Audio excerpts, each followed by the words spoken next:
નમસ્કાર દર્શક મિત્રો, હું છું મહેશ ઠાકોર અને આપ જોઈ રહ્યા છો the times of Mahisagar news. નજર કરીએ આજના મહત્વના પંચમહાલ સાંસદે બજેટ તેમજ કેન્દ્ર સરકારની સિદ્ધિઓને અનુલક્ષી લુણાવાડા ખાતે પત્રકાર પરિષદને સંબોધી.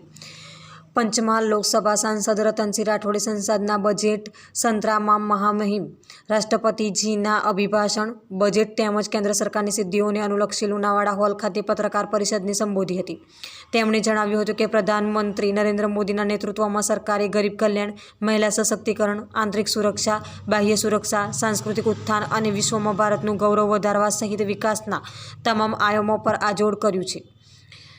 તેમણે વધુમાં આઝાદીના 75 વર્ષ પૂર્ણ થાય આઝાદીનો અમૃત મહોત્સવ, મારી માટી મારો દેશ, કરોડો લોકોની પ્રાણ પ્રતિજ્ઞા, 2 લાખ અમૃત વાટિકા નિર્માણ, 70,000 અમૃત સરોવર નિર્માણ, ભારત ચંદ્રમાના દક્ષિણ ધ્રુવ પર ઝંડો લહેરાવવાવાળો પ્રથમ દેશ બન્યો, G20 સંમેલનના સફળતા, એશિયાઈ ખેલોમાં પ્રથમવાર 100થી વધારે મેડલ જીત્યા, મિશન મોડમાં લાખો યુવાનોને રોજગાર, કિસાન સન્માન નિધિ, પ્રધાનમંત્રી કિસાન સમૃદ્ધિ કેન્દ્રો, મેક ઇન ઇન્ડિયા, મેડિકલ કોલેજો, નર્સિંગ કોલેજો, પ્રધાનમંત્રી આવાસ યોજના, ઉજ્જવલા ગેસ યોજના, ગરીબ કલ્યાણ યોજના, વિશ્વકર્મા યોજના, શૌચાલયોનું નિર્માણ, મહિલા સશક્તિકરણ, સ્વસહાય જૂથો માટે લખપતિ દીદી, નમો ડ્રોન દીદી, એરપોર્ટ નિર્માણ, નવી ગ્રામીણ સડકોનું હાઈવેનું નિર્માણ, ગેસ પાઇપલાઇન, મેટ્રોની સુવિધા, નવીન રેલવે ટ્રેકનું નિર્માણ, હાઈસ્પીડ ટ્રેનની શરૂઆત, અમૃત ભારત સ્ટેશનની યોજના, 3 દશક બાદ નારી શક્તિ વંદના અધિનિયમ પસાર, 76 જેટલા જૂના અપ્રસ્તુત કાયદાઓ હટાવાયા,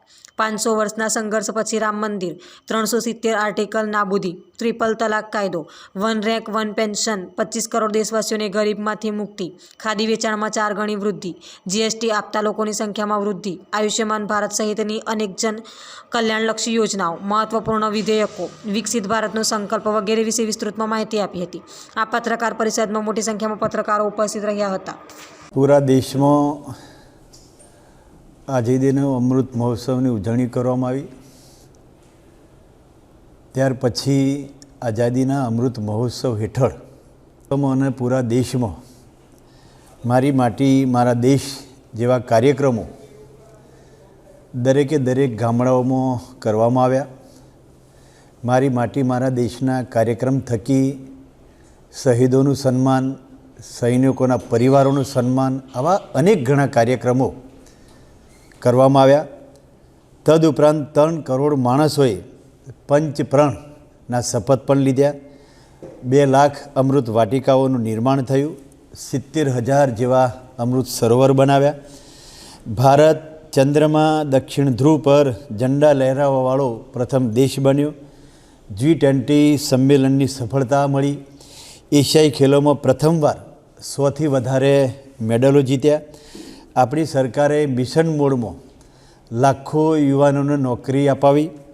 અનેક મહત્ત્વપૂર્ણ વિધેયકો પસાર થયા. 3 દશક બાદ નારી શક્તિ વંદના અધિનિયમ કાયદો પસાર થયો. પાછલા 76 વર્ષ પુરાણા કાનૂનો હટાયા. 500 વર્ષના સંઘર્ષ પછી રામ મંદિરનું નિર્માણ થયું. 370 આર્ટિકલ હટાવવાનું કામ કર્યું. ટ્રિપલ તલાક કાયદો હટાવ્યો. 1 રેન્ક 1 પેન્શન જેવા કાયદાઓ લાગુ કર્યા. છેલ્લા 10 વર્ષમાં 25 કરોડ દેશવાસીઓ ગરીબીમાંથી મુક્ત થયા. ખાદીમાં 4 ગણી વૃદ્ધિ થઈ. 2017માં 98 લાખ લોકો જીએસટી આપતા. આજે 1 કરોડ 40 લાખ લોકો જીએસટી આપતા થયા છે. 2014 પહેલાં એટલે કે 10 વર્ષ પહેલાં પૂરા દેશમાં 13 કરોડ લોકો વાહનો હતા. આજે આપણે એમ માનીએ કે અત્યારે 10 વર્ષમાં નરેન્દ્ર મોદી સાહેબની સરકાર બન્યા પછી 21 કરોડ વાહનોની ખરીદી થઈ. આજે હું એમ માનું છું કે ભારત દુનિયામાં મોબાઈલની દ્રષ્ટિએ બીજા નંબરનો આપણો દેશ છે. ગામડાઓમાં 3.75 લાખ કિલોમીટર નવી સડકોનું નિર્માણ થયું છે. હાઈવે 90,000 કિલોમીટરથી વધારી 1.46,000 કિલોમીટર એની લંબાઈ વધારી. હવાઈ અડ્ડા 74થી વધારી 149 કર્યા. 10,000 કિલોમીટર ગેસ પાઇપલાઇનનું કામ થયું. 5 શહેરો વધારી 20 શહેરોમાં મેટ્રોની સુવિધાઓ કરી. 25,000 કિલોમીટર રેલવે ટ્રેકો જેવી બિછાઈ. ભારતમાં સેમી હાઈ સ્પીડ જેવી ટ્રેનોની પણ સંખ્યાઓ વધારી. અમૃત ભારત સ્ટેશન યોજના હેઠળ હું એમ માનું છું કે લગભગ 1300 કરતાં પણ વધારે રેલવે સ્ટેશનોનું આધુનિકરણ કરવામાં આવ્યું. 4,10,00,000 પરિવારો પાકા મકાનો, 6 લાખ કરોડ જેવો ખર્ચ કરી અને ગરીબોને ઘર અપાવવાનું કામ ભારતીય જનતા પાર્ટીની સરકારે કર્યું છે. 2.5 લાખ કરોડના ખર્ચે 10 કરોડ ઉજ્જવલા ગેસ કનેક્શનો આપ્યા. કોવિડ-19ની મહામારીમાં 80 કરોડ દેશવાસીઓને મફત રાશન, 11 લાખ કરોડ રૂપિયાનો ખર્ચો કરી અને કોઈપણ વ્યક્તિ ભૂખ્યો ન સૂવે એની ચિંતા કરી. 84 લાખ લોકોને જોડી વિશ્વકર્મા યોજના દાખલ કરી અને વિશ્વકર્મા યોજનાનો સમાવેશ આખા દેશમાં કર્યો. 11 કરોડ શૌચાલયોનું નિર્માણ કર્યું. મહિલાઓના સશક્તિકરણ માટે, નારી શક્તિ મજબૂત કરવા માટે જલ, થલ, નભ અને અંતરિક્ષમાં પણ મહત્ત્વની ભૂમિકાઓ આ દેશની સરકારે કરી છે. સ્વસહાય જૂથો માટે લખપતિ દીદી હોય, નમો ડ્રોન દીદી હોય, આવી અનેક ઘણી યોજનાઓ. દાખલા તરીકે ખેડૂતોની વાત કરીએ તો નાના સીમંત ખેડૂતો, 10 કરોડથી પણ વધુ ખેડૂતોને સમૃદ્ધ બનાવવા માટે અનેક ઘણી યોજનાઓ લાગુ કરવામાં આવી. 10 વર્ષમાં 3 ગણી વૃદ્ધિ પણ કરવામાં આવી. કિસાન સન્માન નિધિમાં 2,80,000 કરોડ રૂપિયાનું વિતરણ કરવામાં આવ્યું. 1.75 લાખ વધારે પ્રધાનમંત્રી કિસાન સમૃદ્ધિ યોજનાઓ લાગુ કરવામાં આવી. મેક ઇન્ડિયાના માધ્યમથી પૂરા દેશમાં દરેક પરિવારોને નોકરી કેવી રીતે મળે એના માટેની ચિંતાઓ કરી. યુવા શિક્ષા અને ખેલ માટે એની પણ ચિંતાઓ કરી. આ દેશમાં મેડિકલ ક્ષેત્રે, શિક્ષણ ક્ષેત્રે અને યુવાનોની રોજગારી માટે લગભગ 16 જેટલી એમ્સ એ પણ દેશમાં સ્થાપના કરવામાં આવી. 315 જેટલી મેડિકલ કોલેજોનું નિર્માણ કરવામાં આવ્યું. 117 જેટલી નર્સિંગ કોલેજો અને MBBS સીટો એ પણ ડબલ ગણો સંખ્યામાં વધારો કરી ખૂબ રાજ્યની સરકારે અને કેન્દ્રની સરકારે આવા અનેક ઘણા નિર્ણય લીધા. તદુપરાંત વિકસિત ભારત સંકલ્પ યાત્રાના માધ્યમથી રાજ્ય સરકારની યોજનાઓ હોય, કેન્દ્ર સરકારની યોજનાઓ હોય, જે લોકોને મળવાપાત્ર લાભથી વંચિત રહે એના માટેની ચિંતાઓ કરી. એક પણ ગરીબ પરિવાર મકાન વિના ન રહે, લાભ વિના વંચિત ન રહે, આયુષ્યમાન કાર્ડ વિના વંચિત ન રહે. આવી અનેક ગણ્યને જે સીધી સ્પર્શતી યોજનાઓ જે છે એ સીધો લાભ રાજ્ય સરકાર અને કેન્દ્ર સરકારનો લાભ તમામ વ્યક્તિ ગરીબ પરિવારોમાં પહોંચે એની ચિંતાઓ કરે અને વિકસિત ભારત સંકલ્પ યાત્રાના માધ્યમથી એનો લાભ છેવાડાના વ્યક્તિ સુધી મળે એના માટેની ચિંતાઓ કરી.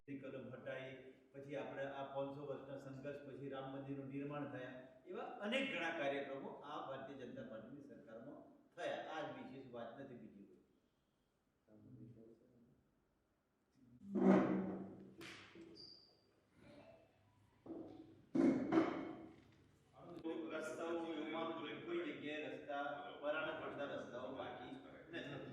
તદુપરાંત આપણે ખાનપુરમાં સિંચાઈ માટેનું પાણી તળાવ ભરવાની કુંવરજી બાવળીના હાથે થયું. હમણાં 700 કરોડની યોજના મંજૂર થઈ ગઈ. મંજૂર થયા પછી વહીવટી મંજૂરી મળી ગઈ. વહીવટી મંજૂરી મળ્યા ફક્ત બાલાજીનોડ વિધાનસભા માટે પાણીની સિંચાઈ માટે. રસ્તાઓની વાત તો રસ્તા તો જો પોળા કરવાની વાત હોય, પછી ડબલ કરવાની વાત હોય. કેટલાક દાખલા તરીકે અમારું ફલાડામાં લગભગ 5-6 મહિના પહેલાંથી રસ્તા બનાવેલા હતા, પણ એનો રીકાપે મેટલ થયા નથી. એ પણ રસ્તા ભાઈ આપણે કારોલમાં પણ કામગીરી શરૂ છે.